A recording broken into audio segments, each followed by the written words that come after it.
So what Jeff and Pierce, I'll let you guys more granularly kind of introduce yourself and describe the process we're about to be taken through. Whoa. But if you think about it, a lot of our customers, they're using Marketo, they're Eloqua, they've been going deep understanding of email nurturing. They're segmenting the leads that they're capturing, they're creating email nurture programs.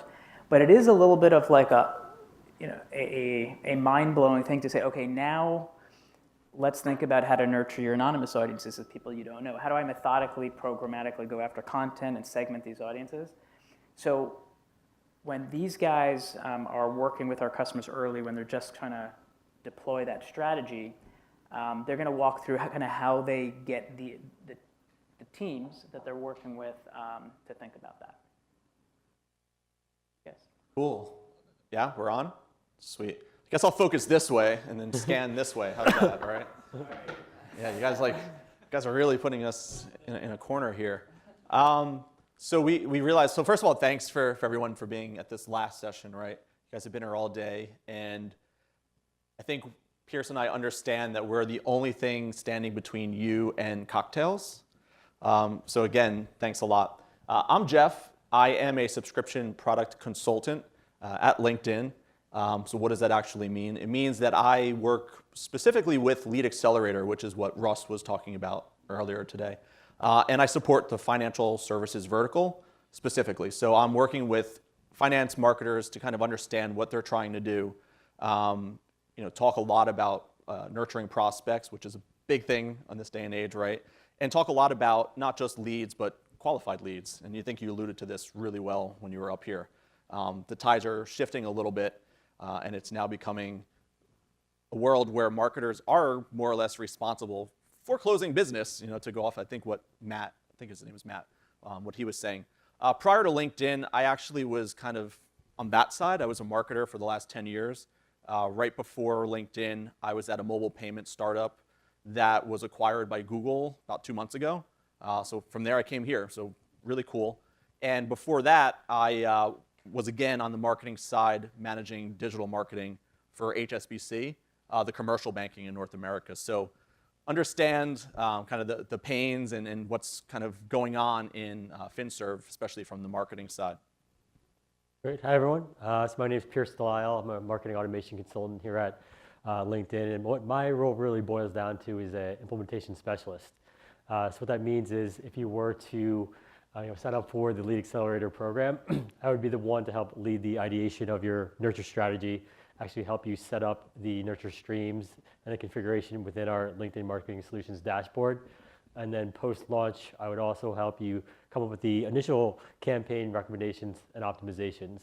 Also, along the way of the implementation process, I would just be helping train you and your team to get up to speed and self-sufficient utilizing the product itself. Cool.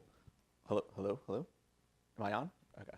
So I would guess by this point of the day, prospect nurturing is like ingrained in your mind, right? You guys have been in this room, you've listened to Russ, you've listened to Dave and the panel of people up here.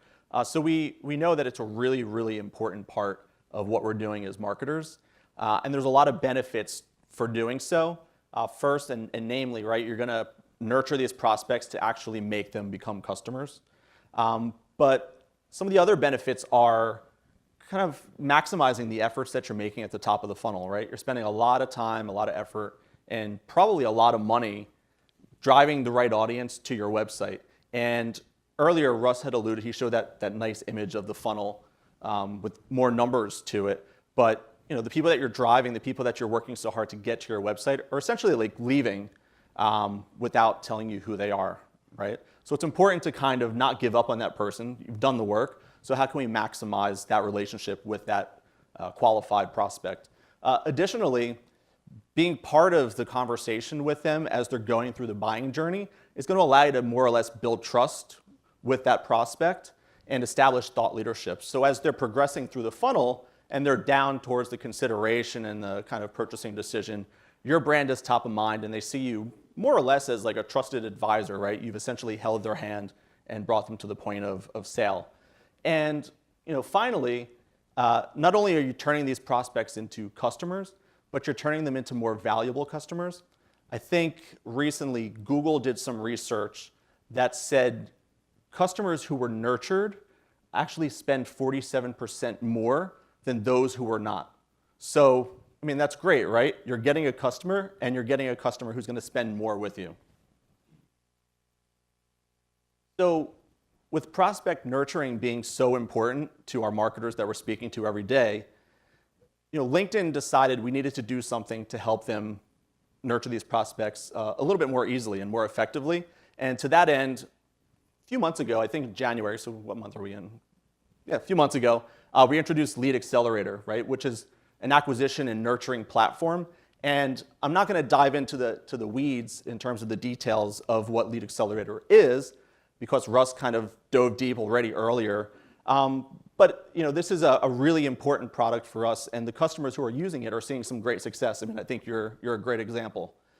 So part of what came with Lead Accelerator was this really cool and really intensive onboarding strategy session that we call LaunchPad. And typically, LaunchPad is done in person. Pierce is usually never in the office. He's always somewhere speaking to marketers. And it's a pretty intensive 4-hour process where we work hand in hand with marketers to help them kind of set up their strategy for prospect nurturing, right?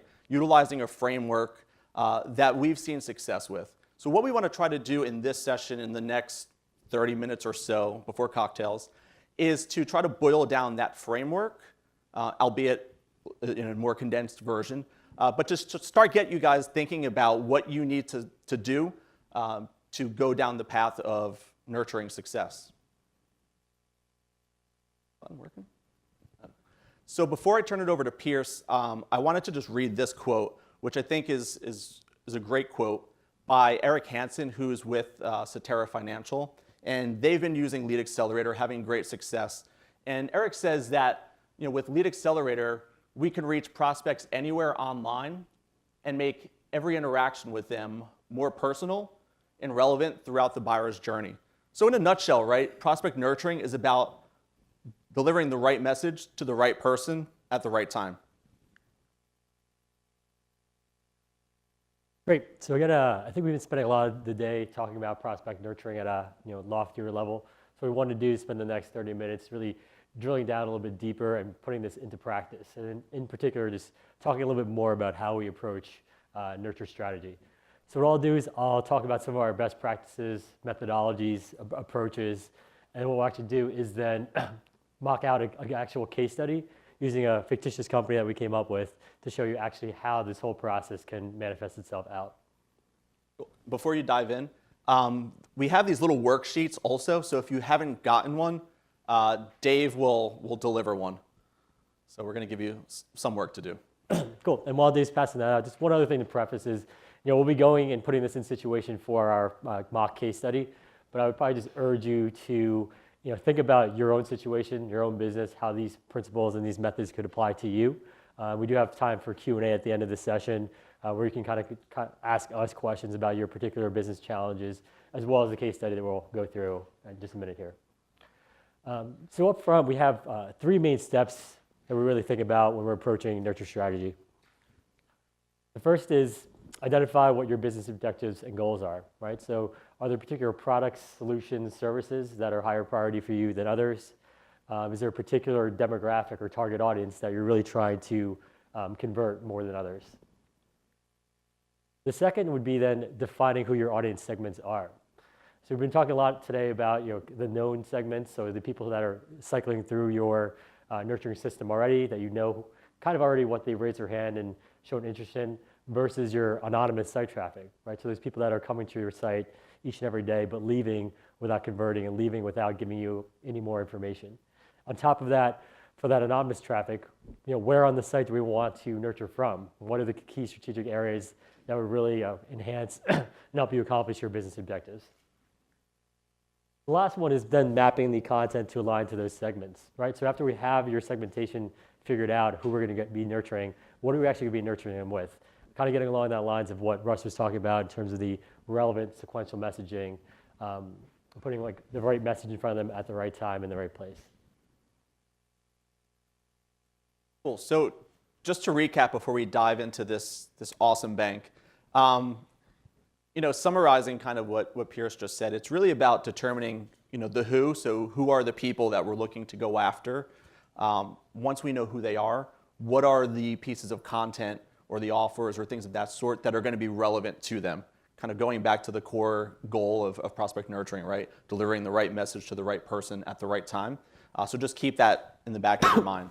So for the workshop here, we decided to use a fictitious brand or fictitious bank, which we're going to walk through the LaunchPad session on. And the company that we came up with is called XBank. I think we originally wanted to call it Bankin and use the LinkedIn logo, but the brand guys said we couldn't do that, so we're using XBank. So a little bit about XBank. They're a US-based commercial bank, right? They primarily offer 3 solution sets, we'll say, so 3 products, right? The first is going to be cash management. The second will be global trade and receivables finance, so GTRF, you may hear that acronym used. And the last is financing and capital market services. So makes sense, they offer these services. The audience that they typically try to attract are going to be the decision makers. So let's say directors or people who are higher up on the food chain at enterprise level companies. So companies that have 5,000 or more employees. And XBank is sort of a sophisticated marketer in that they're already doing a little bit of prospect nurturing through marketing automation. So we'll say that they're using Marketo or Eloqua. These guys are using Marketo. So that's a little bit of background on XBank. And this is the type of information that Pierce and his team would typically try to gather prior to being in person with the client. Great. So again, we typically would have these conversations both up front during a kickoff call to kind of get a loftier level of what your business looks like, what your objectives look like, but then really dig deep during what we call that LaunchPad session. So it'd be a 3 to 4 hour in-person workshop where the first step would really just be better understanding who your company is, what you guys are trying to do, understanding your product sets.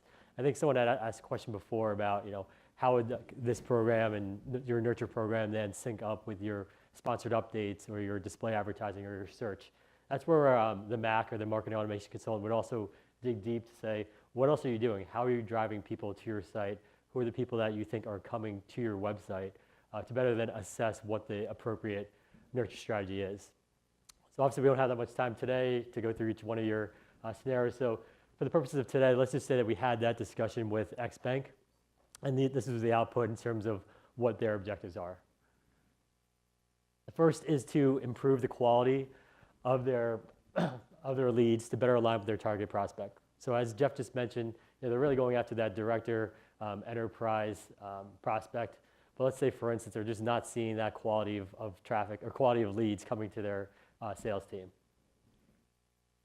The second would be increased net new GTRF leads, right? So that's their critical product. That's their maybe cash cow product. That's maybe the newest product portfolio that they just rolled out. And they want to make sure that that pipeline is filled to drive new business for that particular solution. The last one is they just want to make sure that they're staying top of mind and present for their prospects throughout the buyer's journey, right? So there's people that are circulating through that marketing automation system. They want to ensure that they're also nurturing them with other messaging to, as they're going through their consideration phase. And one thing I'll add with kind of this particular slide and when thinking about business goals, it's really important to have goals, right? I'm sure, you could probably elaborate, but when I was on the client side, we went through an implementation program for a marketing automation platform, and we realized at that point that we actually didn't quite know what our goals were. So for you to be an effective marketer and nurture prospects effectively, it's really important to have goals. And we'll definitely work with you guys to help define your goals. So in some instances where maybe there's only one thing they're looking to do, but we know that there's a few other things.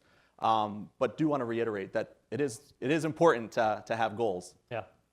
I know this is a more abbreviated case, but I think the big thing that we tend to discuss a lot during those sessions is leads, right? So one lead for you might be very, very different from a lead from someone else. So we'll drill down into understanding, are we looking just at total net leads? Are we looking at marketing qualified leads, sales qualified leads?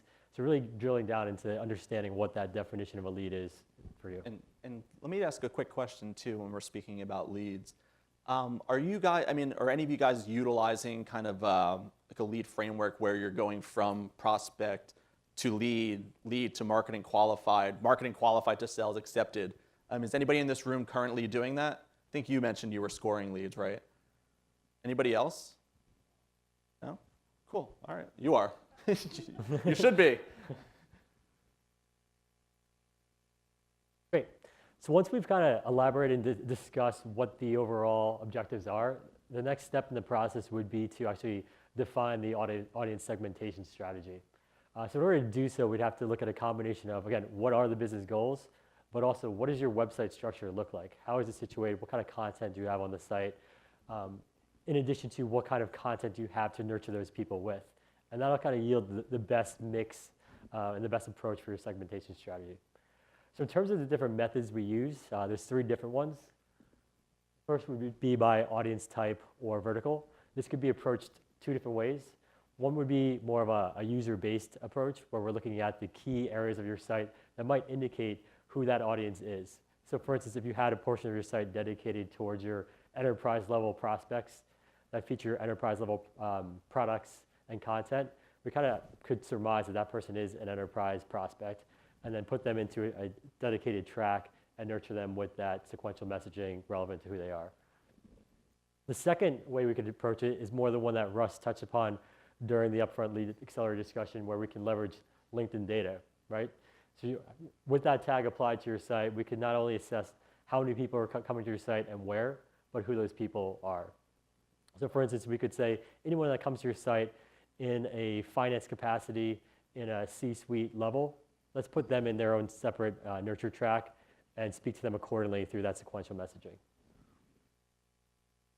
The second method is by product and solution. And again, here what we're really going for is what are the key areas of your site that would help self-identify a user to say, hey, I'm interested in this product or this solution from you guys. And then again, we could place them into a dedicated segment and nurture them with product-specific content for that specific solution. And the last method is what we call staging the buyer's journey. So this is trying to assess what type of visitor, what type of prospect they are based on how they're engaging with your website. Are they just making it to the home page and leaving without converting? If so, we could probably classify them as a less engaged user and nurture them with maybe more top of funnel general type messaging. Versus let's say they get to a product or deeper level content page, maybe we can go with some kind of content a little meatier, a little richer to help convert them as a lead. Yeah, so all very important stuff. Defining the audience segment is going to kind of set you up to at least determine who we're speaking to so that we can then serve the relevant messaging. And during that LaunchPad session, this would really serve as the guts of the discussion to better understand and figure out what method or a combination of these methods makes the most sense based on all these things, your objectives, your site structure, your content. This is just kind of like a quick overview of it now, though. So before we move on, does anybody have any questions with regards to the audience segmentation? Are these things that you guys have been thinking about already with your marketing and kind of the strategies that you're employing? Yeah? Cool. Any questions? Keep rolling. We want those drinks? Okay. Okay. This is gonna come back in a couple slides, so definitely commit this to memory right now. Okay, so then let's actually tie this back to our case study example, XBank. So this is the mocked up site. And let's just recap again what their objectives are, right? So it's increase the quality of their leads, focusing on that director plus, company size 5,000 plus demographic. Increase net new leads for their flagship product, the GTRF solutions, and then making sure that they're maintaining a presence in front of their prospects throughout the buying cycle. With those objectives in mind, plus that methodology that we just walked through, and then having the opportunity to take a quick scan at this homepage, does anyone have any kind of guess or suggestions on what what audience segment might be. And if you don't raise your hand, we're going to call on you. We will cold call. On one audience segment. Call on. Or if you want, I can Hey, I run heard through there. one. Okay. Right now it's blank slate. I just preface to keep in mind their objectives, right? Those 3 objectives that we ran through. Plus just looking in combination at those various methodologies. So the audience type, the product solution, and then the stage and buyer cycle. And then just looking at briefly, at the website to see what would make the most sense based on those kind of inputs.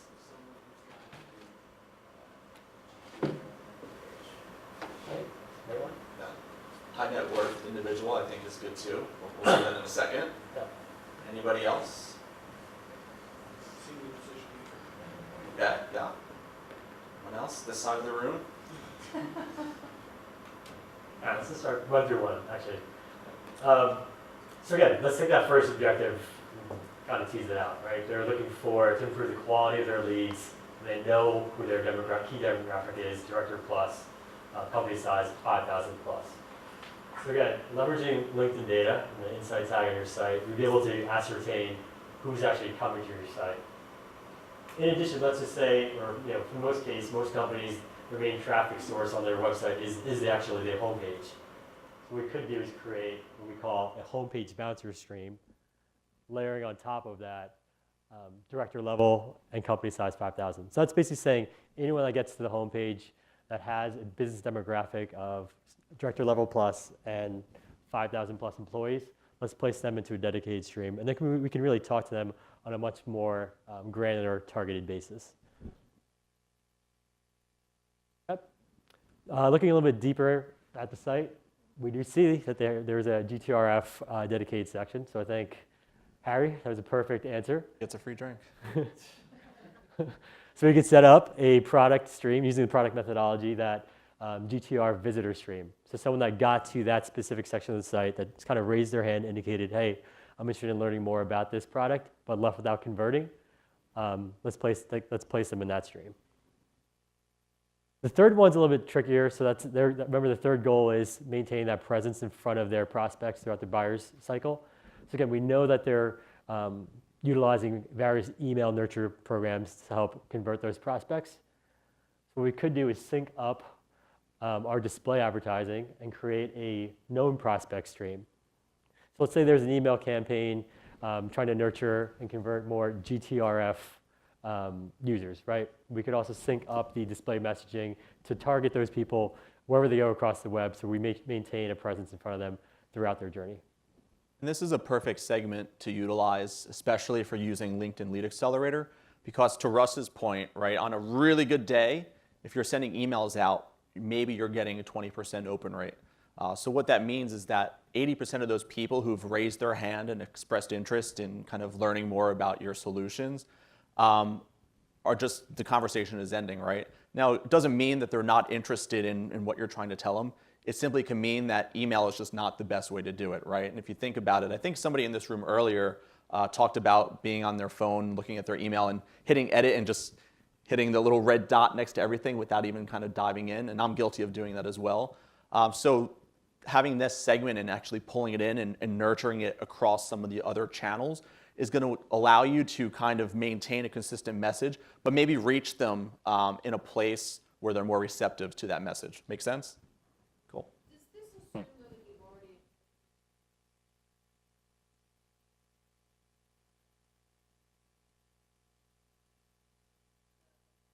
like the R marketing database with LinkedIn profiles to append a cookie, or how does that work?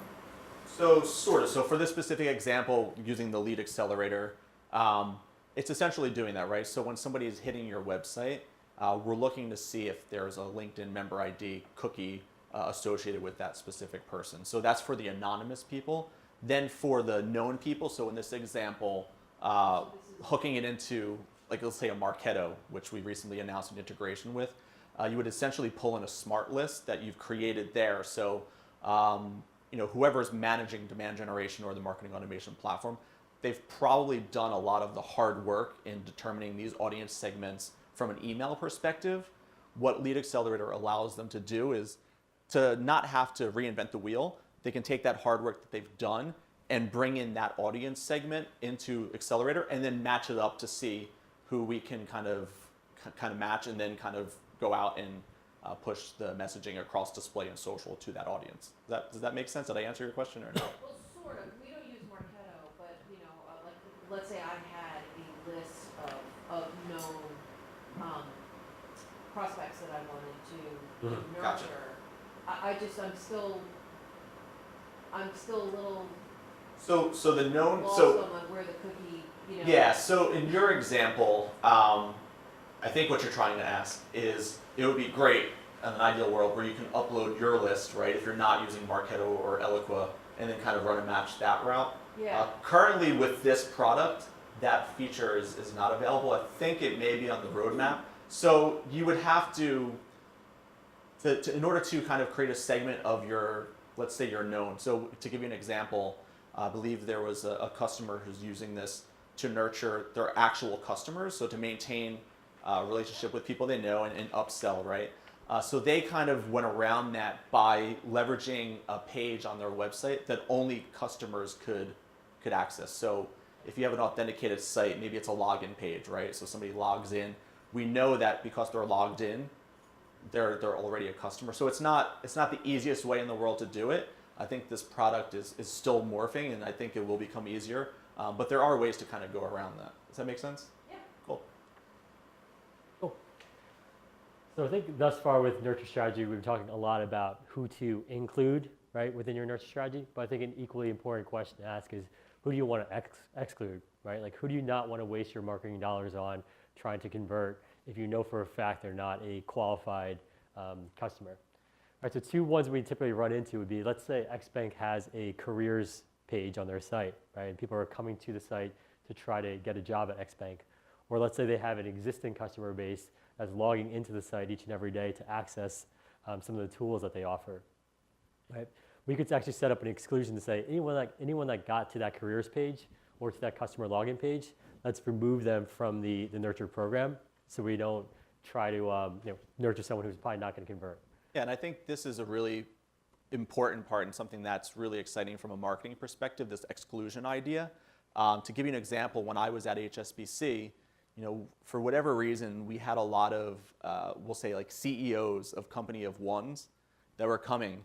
And traditionally, if you're just doing standard retargeting, you're spending marketing dollars going after someone who potentially could never either influence a decision or ever become a customer. So having the ability to exclude kind of people who just aren't part of the audience that you're looking to go after, I think is pretty important, because at the end of the day, prospect nurturing it's going to help you maximize your marketing dollars and show ROI on that.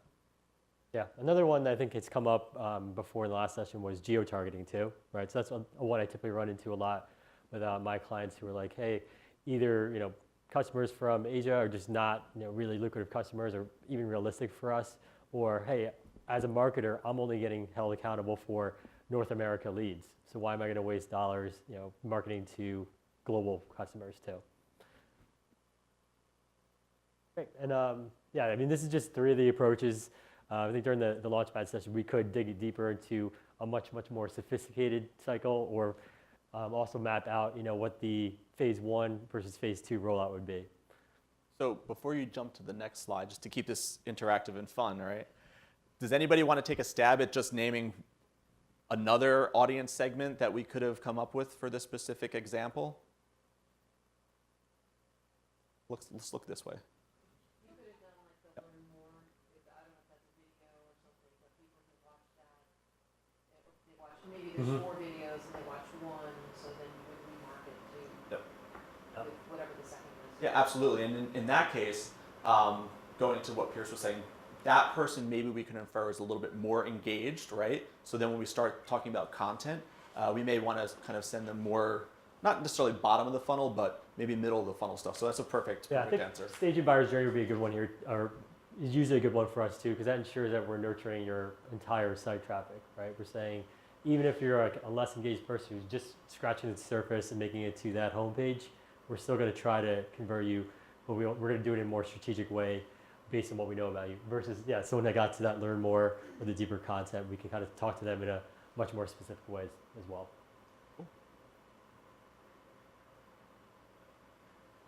Great. So with the audiences now defined, the next step would be to align the content and creative to actually nurture those audiences with. So before we actually hop into the exercise here and take a look at XBank's content inventory and how it actually aligns to the strategy we just mapped out, I just want to share with you a couple content best practices. Actually, I think a question had come up from a gentleman over here about content, but I think like what Russ had mentioned is, on average, B2B consumers are looking at 10 pieces of content before making a purchase decision. But it's not just about producing content for the sake of it. It's producing the right content and then getting in front of that prospect at the right moment. So what this just outlines here is just the purchase funnel mapped out to the stages: awareness, consideration, purchase, and retention, and takes a stab at, based on our experiences, looking at what types of content work best in each phase. So if you're thinking about the top of funnel or awareness type prospect, lighter content or more general content like infographics, blog posts, tips and tricks, those tend to work the best. Versus as that person proceeds to the consideration phase, that's where some of your meatier content like white papers, case studies, ROI calculators can come into play. Versus if we're trying to actually close that prospect and push them to purchase, that's where that get a demo or free trial is probably most effective and best used. Versus for that known audience or your existing customer base, that's where we can utilize testimonials, product news to keep them abreast on your latest things happening in your company. And I think it's just important, again, to just remember that even if you've acquired a customer, it's not a bad thing to continually kind of reach out to them with relevant information and continue the dialogue and continue to build trust and thought leadership. It's really important to keep them. One of the biggest things I see is as a challenge, there's clients who say, hey, I have like a product demo and trial, and that really is my highest value conversion. But try to map that piece of content across each phase of the funnel. So you're just not going to see the best results in that top of funnel awareness person.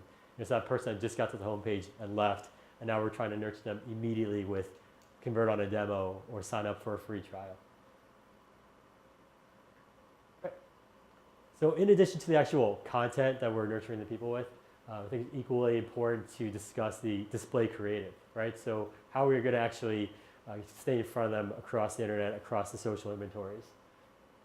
So just some best practices we wanted to share is if we're looking at that more top of funnel or that less engaged prospect, is ensuring that your branding is extremely prominent on that ad unit, clear call to action. And really, again, it's about promoting that lower friction type content. So those infographics, those blog posts, those short how-to checklists. Versus for that engaged prospect, right? So that person that got to that deeper level product page and left without converting, that's again where maybe the branding doesn't need to be quite as prominent because they know already who you guys are, what you're about. And here it's about being a little bit more aggressive with your call to action and really serving up more relevant value add type content that'll entice them to come back to your site, engage with you again, and convert. I think another thing which is interesting that we see a lot when we talk to customers is that don't necessarily be afraid when you're talking about display and your offers to drive them someplace where they don't have to fill out a form. I think a lot of the times marketers, everything you show them is driving to a form for acquisition. Sometimes you need to kind of say hello and offer some value first before you can kind of ask for information in return. So think about that as well as moving someone through the funnel. I mean, at the top of the funnel, when they're just in that awareness stage, you don't have to say, hey, who are you? What's your name? What's your email? What's your phone number? You could simply say, here's a beautiful infographic that highlights, this really amazing thing. We'll get you next week, right? And that's kind of the beauty of nurturing. So I'll pass it back to Jeff. I think he's going to take us through the XBank content inventory and alignment exercise. Cool. So in the real world, Pierce and his team spend a lot of time actually auditing a customer's kind of content, right? And I think what we hear pretty often, and tell me if this is false, but when we speak to customers, the first thing they say is, I don't have any content. I don't have enough content. I don't know what to do, right? So when we dive a little bit deeper and start looking to see what they do have, most of the time we actually find that they do have a pretty nice selection of content, right? And not only that, they have content that can be repurposed to create other content. I think one of our colleagues, Jason Miller, who is speaking, either speaking today or tomorrow, he uses this really great Thanksgiving analogy with regards to content where you spend a lot of time and effort in preparing and I guess baking, right? Baking a turkey. I don't cook that much, so sorry. Baking a turkey or frying a turkey, right? We have fried turkey in our house. Turkey. So you spend a lot of time preparing it though, and it takes a lot of time for it to cook. And then you have this great feast that day, but you typically have leftovers. So for the next few days or sometimes weeks, you're actually carving bits of that turkey and creating kind of snackable meals, right, or snacks, things of that sort. So that same principle, that same idea can be applied across content, right? So maybe you have just one really great in-depth white paper, for example, or ebook that you spent a lot of time and effort on. From that piece of content, you can go ahead and maybe pull out some information and create an infographic or create a webinar or create a bunch of things. So when we hear a customer say they don't have content, most of the time they do. It's just about finding it and determining what's going to work. So in the case of XBank, Pierce worked really, really hard yesterday while we were all celebrating Cinco de Mayo to see what content they had. And we came up with these 9 pieces of content. So quickly just to run through the list, we found that they had a really neat infographic that dealt with the business landscape in China. They have an awesome ebook on the definitive guide to receivables finance, a webinar that they run on global trade challenges, another ebook, definitive guide to the renminbi, which is a Chinese currency, right? They have a really good web page on their site that's just part of their website that just talks about the capabilities and solutions that they offer. So awesome web page. Another webinar about doing business in China. Another ebook on cash management. Yet another one. These guys are really into ebooks. I think they probably use a content partner to write some of these. A primer on FX. And a final ebook on doing business abroad. So this is the workshop part of the workshop, right? So you all should have in front of you that little blank page, right? So I'm going to come back to this slide in a second. But if you guys can write the audiences that we've determined at the top, so I'll put them on the screen here as a little bit of a cheat sheet. And then once you do that, I'll go back to the content. And let's see if you can map the content to what we would deem the appropriate audience. Does that sound cool? All right, I see people writing, so that's a good sign. We did it, Pierce. So let me just go back to the content. So we'll just give you a few minutes to either... Oh, sorry? We're not done writing. You're not done writing. Gentle head nod when we're ready to go back will be great. We're good? Thanks. So here's the content. So, let's remember the audience, right? So we want to make sure that the content is relevant to the audience. And then with regards to the sequencing, that's probably a little less important, but typically what we like to do is sort of kind of start with the high funnel content and move them down to progressively kind of lower funnel content. So we'll give a minute or so. Pierce, you want to sing while they're doing some Jeopardy music, or? Yeah, I think this, during the actual LaunchPad, this is probably the second biggest area we would cover, where we really try to understand what each piece of content is trying to do, how you guys would typically use it, and also get some insights on you guys on how this has performed in the past, right? Like if you guys know that people just don't convert on that primer FX ebook, what's the sense in trying to put it back in front of another prospect again? So again, that's just another part of what would happen during that LaunchPad workshop. Cool.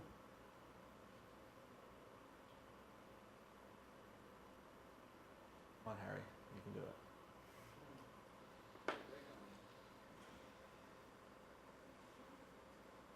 Doing on time. We're good? All right. We got 10 more minutes? Yeah. Yep, perfect. And then 5. Cool. So I guess in the interest of time, Does anybody want to take a stab at telling us what they've written for the first audience? This time I'll let Pierce call on someone. I only did your third one, All right, Yes. you get to do the third one. Does anybody else want to take a stab at the first? Anybody? Anybody? Yes. There's no wrong answers. Absolutely not. You can always optimize the campaign later, right? XBank capabilities webpage. Yeah, I think so. I can't go one by one, so give us the three and then we'll put them up. That was my box again. I got the first 3 boxes. All right, so I'll put it up. Cool. So capabilities webpage, yes, awesome.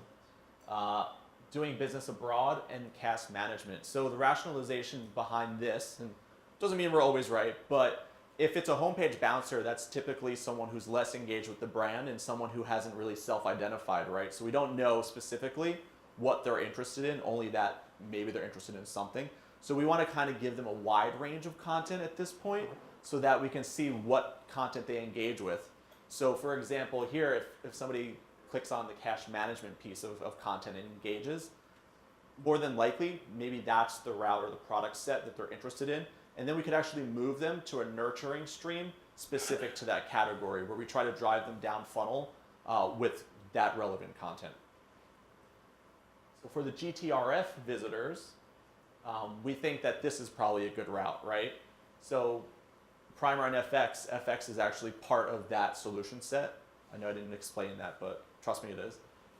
Global trade challenges and the last one, the definitive guide to receivables finance. So all kind of relevant stuff. We're giving them a little bit of variety to see if something piques their mind more than anything else, right? So another kind of benefit for doing this nurturing is that you're able to kind of put different offers or different pieces in content in front of someone so that if they don't act on the first, maybe they act on the second. So kind of putting that out there is going to increase your chances of getting engagement and ultimately converting that prospect to hopefully a customer. And then the last one should have been the easiest one. Is this what you had? It is. All right. All right. We tried to make it really obvious. If they're interested in China, give them China content, right? So this is you. I'll give you that. Great. Let's go back to this slide one second. Because I think one of the things I typically run into once we finish this whole exercise is clients take a step back and they're like, whoa, like this seems like a lot, seems like a lot of work. So I just would stress like the iterative approach that you can take to your nurture strategy, right? So you could start by just launching 1 or 2 of these streams and then bolt on that third one when you're ready. You could also start by launching just 1 wave of content, the capabilities one, and then as these other pieces of content are getting drafted, add those to your streams as well. So it's meant to be as plug and play and as iterative as you need it to be. Quick question. So is you guys are defining this stuff on the fly for us. Is the definitive guide to RF, is that something XBank specific? Is there anything in that stream XBank specific?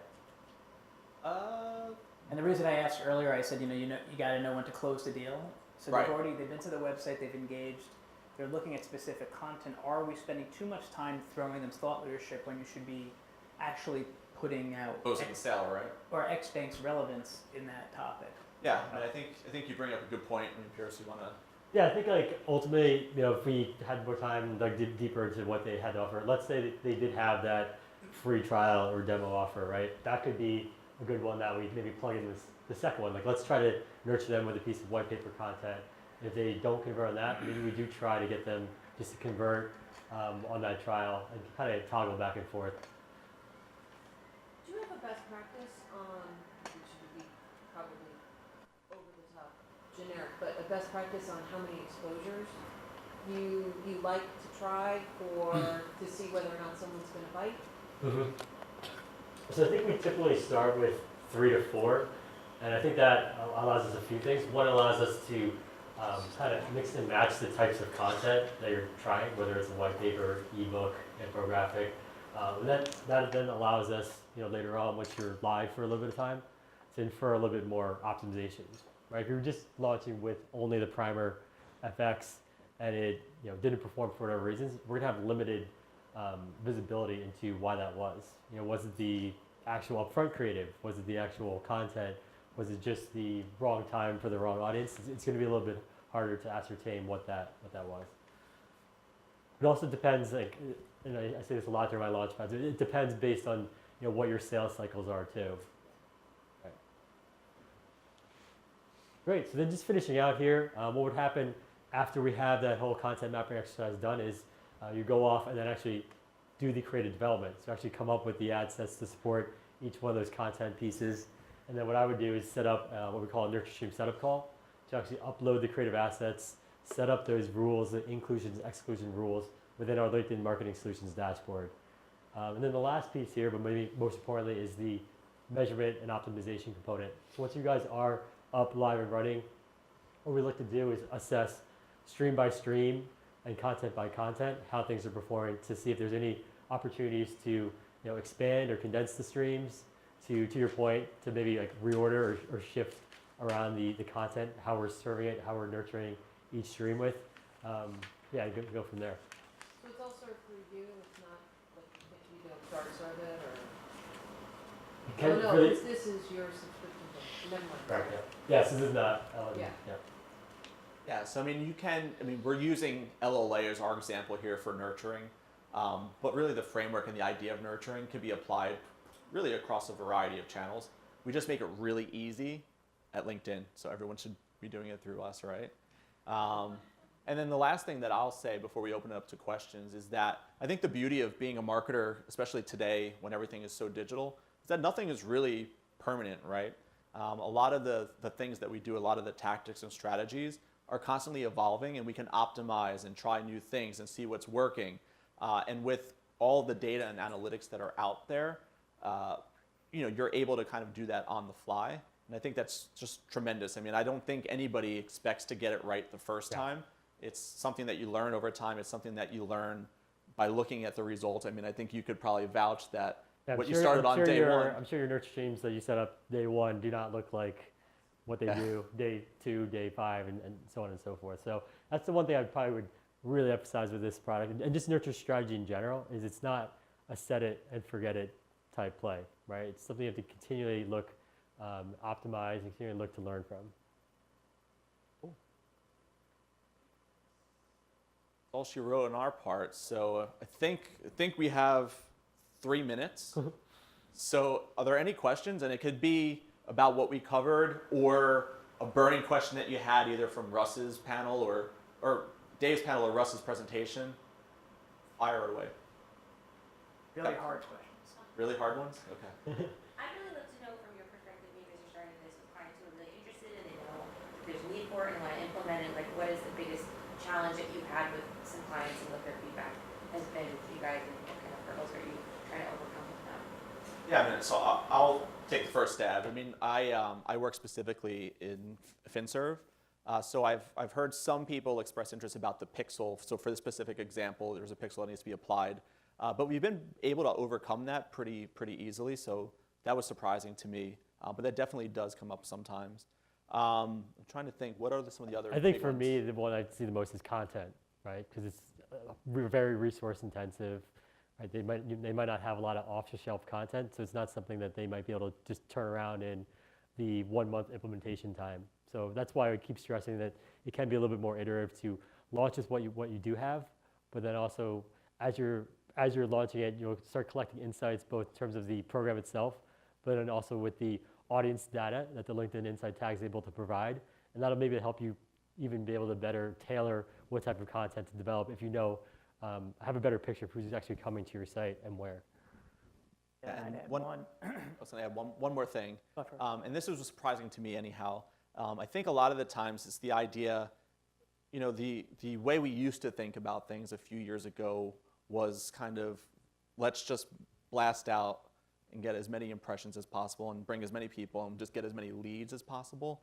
And the idea that things are changing now where it's not really about the quantity per se, but really the quality, it does come up. I think it's just a different way of thinking that, hey, I want to drive the most qualified prospects so that when we kind of go, and you brought this up, when you were sitting here, sales are going to be able to close those deals. They're going to be able to speak to people who are no longer, unreceptive to hearing from them. to the point where now they are receptive and they're that close to closing, and then your salespeople are closing in a better percentage as well. So it's just it's a quantity thing, I think, more so than a quality thing.